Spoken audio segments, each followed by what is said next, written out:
Rice cooker এখন বেশ ব্যবহৃত একটি হোম অ্যাপ্লায়েন্স। সম্প্রতি রাইস কুকার বিস্ফোরণজনিত দুর্ঘটনা এবং অগ্নিকাণ্ডের খবর ক্রমেই বাড়ছে।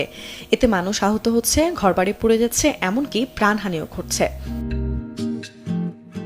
রাইস কুকার মূলত একটি ইলেকট্রিক হিটিং ডিভাইস। সঠিকভাবে রক্ষণাবেক্ষণ এবং ব্যবহার না করলে এটি বিপজ্জনক হয়ে উঠতে পারে।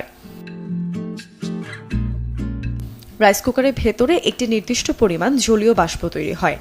যদি সেই বাষ্প নির্গমনের সঠিক পথ না থাকে, তাহলে ভেতরে অতিরিক্ত চাপ তৈরি হয়ে বিস্ফোরণ ঘটতে পারে।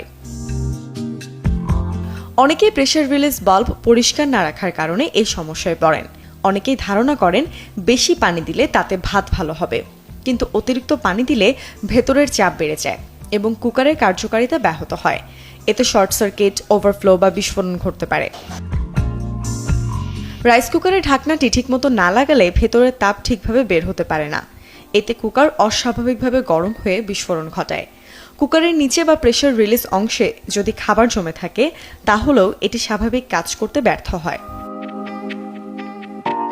কুকার চালুর আগে নিশ্চিত করুন যে বাইরের অংশ এবং কেবলটি শুকনো আছে। কেবল বা প্লাগ ক্ষতিগ্রস্ত কিনা তাও খেয়াল রাখুন। অনেক সময় রান্নাঘরে ইঁদুর বা তেলাপোকা তার কামড়ে নষ্ট করে ফেলে। যদি কেবল ছেঁড়া বা পুরনো হয়, তাহলে সেটি অবিলম্বে বদলে ফেলুন। কখনোই সাবানের পানি দিয়ে ভেতরে হিটিং প্লেট ভিজিয়ে ফেলবেন না, এতে শর্ট সার্কিট হতে পারে। ভেতরে প্লাস্টিক উপকরণ ব্যবহার করলেও গলে গিয়ে আগুন লাগতে পারে।